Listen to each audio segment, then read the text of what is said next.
Hey everyone, it's Christy here. Welcome back to her final word Eat the Space, where the truth doesn't just come out, it settles the score.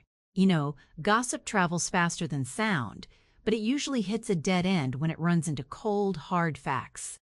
Before we dive into today's story, which was sent to me by a remarkable, fiercely resilient woman named Valerie, I want to do something a bit different. I want you to drop a comment right now telling me which city or town you're tuning in from. Why? Because I want to see just how far across the globe the ripples of a small town rumor can actually travel. Let's map out the geography of whispers. Make sure you stick around until the very end of this video. After Valerie's story wraps up, I'm going to share a few raw, tactical, psychological strategies on how to handle it when people try to drag your name through the mud and exactly how to turn their own weapons against them. Trust me, you'll want to take notes. Now, grab your coffee, get comfortable, and let's listen to Valerie. Look at her, sitting there acting like a saint while our father is rotting in a locked room. She's starving him to death, draining his accounts, and waiting for him to drop so she can claim the house. You're a monster, Valerie. At 62, you expect life to slow down a little. You expect to reap the benefits of a lifetime of hard work, maybe enjoy quiet mornings on the porch. But life rarely asks for your permission before it changes the script. For the past 2 years, my world has been confined to the four walls of this room, measured by the steady, rhythmic beep of my father Arthur's life support machinery. Dad was a stubborn man, a retired contractor who built our family home with his own 2 hands. When his kidneys and heart began to fail simultaneously, the doctors told us the end was near. But I looked into his eyes and saw a flicker of the man who used to carry me on his shoulders. He wasn't ready to go, and I wasn't ready to let him. Taking care of an ailing parent at home isn't a duty, it's an emotional and financial marathon. The specialized medication, the private nursing consultations, the medical-grade liquid nutrients, it costs a fortune. Dada's modest pension barely covers a fraction of it. Every single month, I have had to deplete my own retirement savings, cutting back on my own needs just to ensure he has the dignity of top-tier medical care. It's exhausting, lonely work. But the hardest part isn't the physical labor or the financial strain. It's the silence. The eerie, heavy silence of a house that used to be filled with laughter, now occupied only by a fragile old man and a daughter who is terrified of the day the monitor finally holds a single, continuous note. Then, there's my sister, Harper. Harper is 3 years younger than me, but we might as well be from different planets. Where I see a home filled with memories, Harper sees prime real estate. The market value of our childhood home had skyrocketed over the last decade, and every time Harper stopped by, she didn't ask about Dad Jaw's vitals. She asked about the deed. "Valerie, you look terrible," Harper said that afternoon, tossing her keys onto the kitchen counter without looking at me. "You're running yourself into the ground. Don't you think it's time we let go? The house is just sitting here degrading. We could sell it, split the proceeds, and you could finally get your life back." I paused, holding a fresh bottle of Dottie's specialized nutrient formula. I looked at her, noting the immaculate manicure, the total absence of grief in her eyes. "Haig's still breathing, Harper," I said, my voice quiet but firm. "And as long as he is fighting, I am fighting for him." Harper scoffed, crossing her arms. "You're being delusional." "Or maybe," she paused, her eyes narrowing as she glanced toward Dada's closed door, "maybe you just like having total control over his affairs." I didn't think much of the comment at the time. I thought it was just Harper being her usual cynical self. I didn't realize that as she walked out of the house that afternoon, she was already spinning a web of poison, ready to drop it into the ears of anyone who would listen. It started with the phone calls that suddenly went dead when I answered. Then came the strange, pitying, yet deeply suspicious looks from our extended family. I've always been close with our Aunt Beatrice. We used to speak at least twice a week. But lately, whenever I called to update her on Dottie's condition, her tone was icy, clipped, and rushed. "Oh, Valerie." "Yes, glad to hear he's stable," Beatrice muttered during one call, her voice tight. "I suppose you're keeping him comfortable? In that room?" Harper mentioned she wasn't even allowed to see him last week. "What?" "Harper was here on Tuesday, Aunt Beatrice. She stayed for 10 minutes, I replied, genuinely confused. "Right. Well, I have to go. Take care of yourself, Valerie. Or rather, take care of what's left," Beatrice said, hanging up before I could ask what she meant. The whispers grew louder, mutating into a monstrous narrative behind my back. Harper was working overtime. She wasn't just venting, she was executing a calculated smear campaign. She called Cousin Greg, telling him that I had barred the doors, refusing to let anyone inspect the house because I was neglecting the property. She whispered to Uncle Thomas that I had completely taken over Dad's bank accounts and was using his pension to fund a lavish lifestyle while keeping him in squalor. The most devastating rumor, however, was the one that struck at my very soul. Harper began telling the family that I was intentionally starving Dad. She claimed that because Dad's liquid nutrients were expensive, I was rationing them, leaving him malnourished in a locked, unventilated room so that he would pass away faster, allowing me to inherit the house before anyone could intervene. I had no idea this was happening. I was too busy changing IV bags, bathing my father, and crying silently in the bathroom so he wouldn't hear my despair. I noticed the family group chat went completely silent whenever I posted an update. Nobody offered to bring groceries. Nobody asked if I needed a break.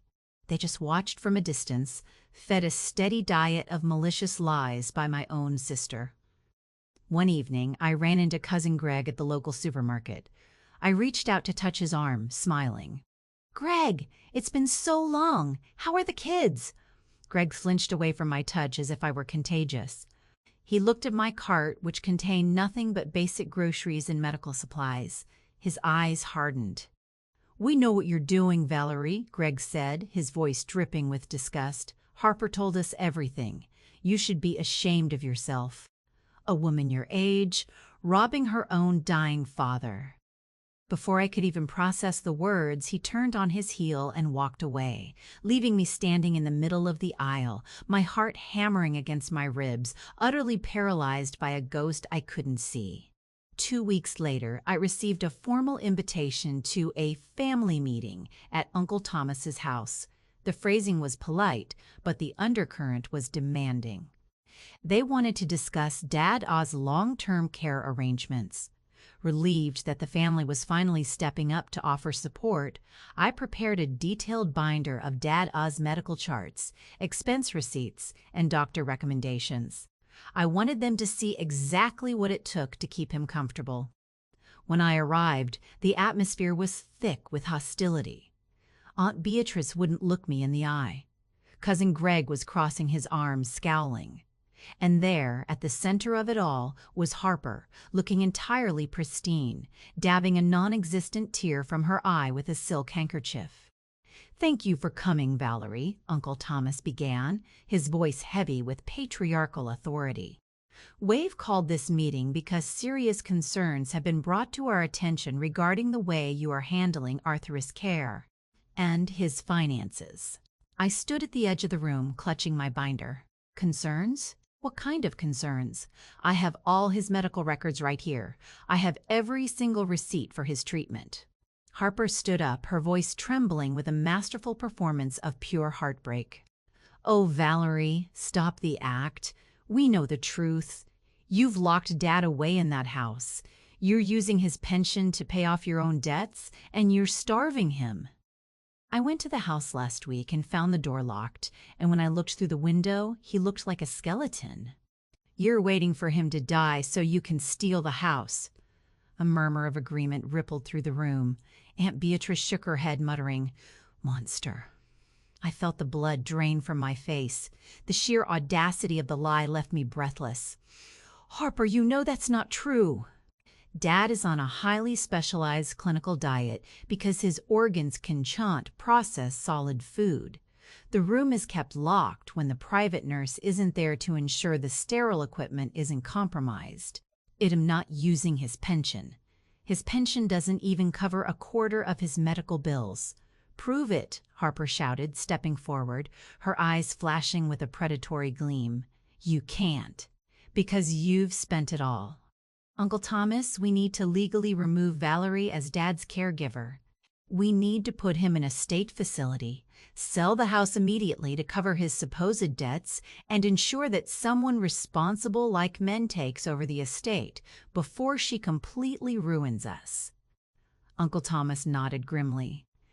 Valerie, the family has made up its mind.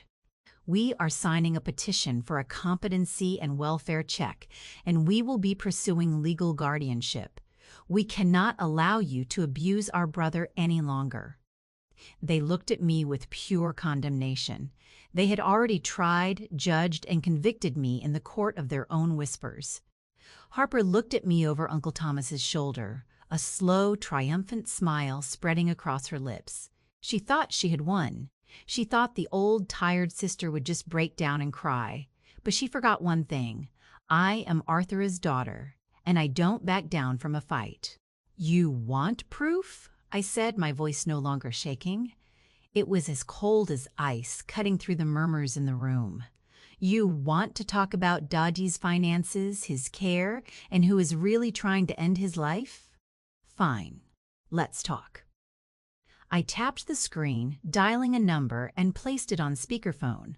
The line rang twice before a crisp, professional voice filled the room. St. Judas's Advanced Medical Center Administrative Office. This is Dr. Vance speaking. The family looked at each other, confused. Uncle Thomas frowned. Harper's smile faltered, her posture stiffening slightly. Dr. Vance, hello, I said clearly. This is Valerie Vance. I am currently at a family gathering, and there seems to be some confusion regarding my father, Arthur Vance's, medical accounts and his current status. Could you please verify the status of his account for the family? Ah, Miss Valerie. Of course, Dr. Vance's voice echoed clearly through the speaker. In fact, I am glad you called. I can confirm that just yesterday, we received your personal wire transfer of $50,000 to cover the specialized life support equipment and experimental therapeutic treatment for the next 6 months. As always, your father's accounts are paid in full, strictly from your personal funds. His state pension, as per your legal directive, remains completely untouched in a trust fund for his future rehabilitation. A sudden, suffocating silence fell over the room. Aunt Beatrice gasped softly. Uncle Thomas's jaw dropped. Cousin Greg looked from the phone to Harper, his brow furrowing. Furthermore, Dr. Vance continued, his tone shifting from professional to deeply grave, I need to bring an incredibly serious matter to your attention, Miss Valerie. Our security and medical logs show that 3 days ago, during the afternoon shift, your sister, Harper Vance, used her emergency family pass to enter the facility's remote monitoring hub. Harper's face went completely pale. The vibrant, righteous color drained from her cheeks in an instant. She reached out to grab the phone, but Uncle Thomas slapped her hand away, his eyes glued to the device. What did she do, Dr. Vance? I asked, keeping my eyes locked dead on my sister's face. She attempted to authorize an immediate cessation of life support, claiming she had power of attorney and that the family could no longer afford the maintenance. When our staff refused, she attempted to access the manual breaker room.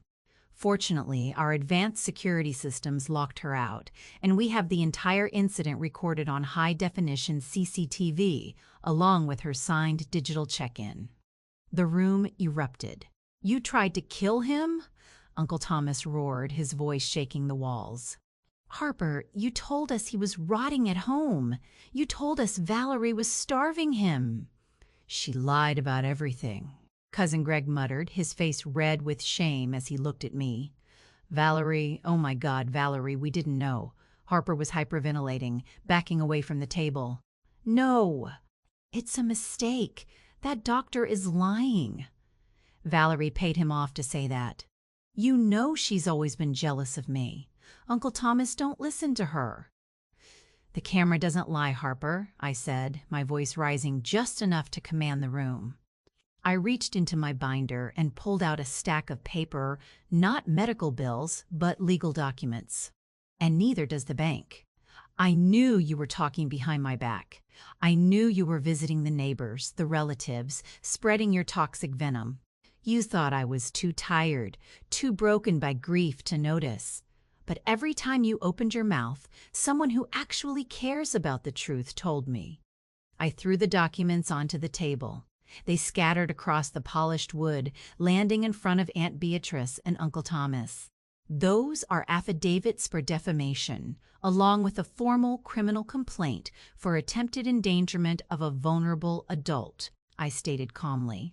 Ishve spent the last 2 weeks gathering every text message, every voicemail, and every witness statement from the people you tried to poison against me.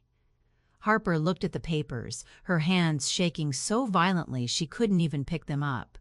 You can't do this. We're family, Valerie. Family. I stepped closer to her, looking down at the woman who had tried to destroy my life for a piece of real estate. Family doesn't try to pull the plug on a dying man just to cash in on a house. Family doesn't try to ruin a sister's reputation because they are too lazy to earn their own living. You wanted everyone to talk about me, Harper? Well, now they're going to be talking about your mugshot. Right on cue, the heavy thud of footsteps echoed from the hallway. Uncle Thomas's front door opened, and 2 uniformed police officers stepped into the dining room. Valerie Vance? The leading officer asked. Yes, officer, I said, pointing a calm, steady finger at my sister. That is Harper Vance, the woman who attempted to tamper with my father's medical equipment at St. Jude's. The silence that followed the click of the handcuffs was absolute. Nobody spoke. Nobody dared to look me in the eye. Aunt Beatrice was crying softly into her hands, but this time it wasn't out of pity for Harper's, it was out of sheer embarrassment for her own gullibility. Uncle Thomas cleared his throat, stepping toward me with his hands held out in apology. Valerie, please, we are so incredibly sorry. We should have asked you. We should have known Harper was. We were just worried about Arthur. I pulled my bag over my shoulder and looked at him. I looked at all of them. The people who had known me my entire life yet were ready to believe I was a monster based on a few whispered words. You weren't worried about Dad, Thomas, I said, my voice cutting through the remaining tension. You were bored, and you preferred a scandalous lie over a boring truth. It's easy to sit in judgment when you aren't the one carrying the cross. None of you offered to help. None of you visited. But the moment a piece of gossip fell into your laps, you turned into wolves. I walked toward the door, pausing just before I left the room. Dad is doing well today, by the way, I added, a small, genuine smile touching my lips. The new treatment is working. His vitals are stronger than they've been in months. Hake's going to live to see his house stand for a long, long time. But as far as this family is concerned, you are no longer welcome in it. Gossip is a cheap luxury, but it carries a heavy price. And today, your account is closed. I walked out of that house, stepping into the crisp afternoon air, feeling a weight lift off my shoulders that I hadn't realized I was carrying. The rumors were dead. The truth had spoken, and it had the final word. Wow. What an incredible powerhouse move by Valerie. Can we just take a second to appreciate the absolute brilliance of that countertrap? Harper thought she could use the shadows of gossip to destroy her sister and essentially eliminate her father for profit. But Valerie showed us the ultimate truth. Gossip only works when you let it control the narrative. The moment you bring cold, undeniable data and legal consequences into the light, whispers evaporate like mist in the morning sun. My personal take? People like Harper don't deserve warnings. They deserve consequences. I love that Valerie didn't just defend herself. She completely dismantled her sister's entire existence using the truth. Now, as promised, here are 3 tactical psychological strategies you can use if you ever find yourself the target of a vicious smear campaign. The no reaction vacuum. Gossips feed on your emotional reaction. If they see you crying, getting angry, or frantically defending yourself, they take it as a sign of guilt or weakness. When a rumor reaches you, meet it with total, unbothered silence in public. Let them exhaust themselves screaming into a void while you quietly gather your evidence. The receipt vault. Never argue with words, argue with data. If someone accuses you of something, do not engage in a he said, she said debate. Maintain a meticulous paper trail of your finances, text messages, and schedules. When the time is right, don't drop a rumor, backdrop the receipts. It ends the conversation permanently. Turn the spotlight. Bullies and gossips operate on a false sense of moral superiority. When confronted with a rumor, look the person dead in the eye and calmly ask, "Why are you so deeply invested in this story? What is it about my life that makes your own so uninteresting?" Shift the psychological discomfort entirely back onto them. Now, I want to pass the mic to you. Valerie's family believed a monster story without a single shred of evidence just because it was delivered with tears and drama. Have you ever had a friend or family member completely flip on you because of a rumor someone else started? How did you handle it, and did you ever get your poetic justice? Let's get into it in the comments below. It could be reading and replying to some of the wildest stories today. Don't forget to hit that like button, subscribe to Her Final Word, and turn on notifications. See you in the next story.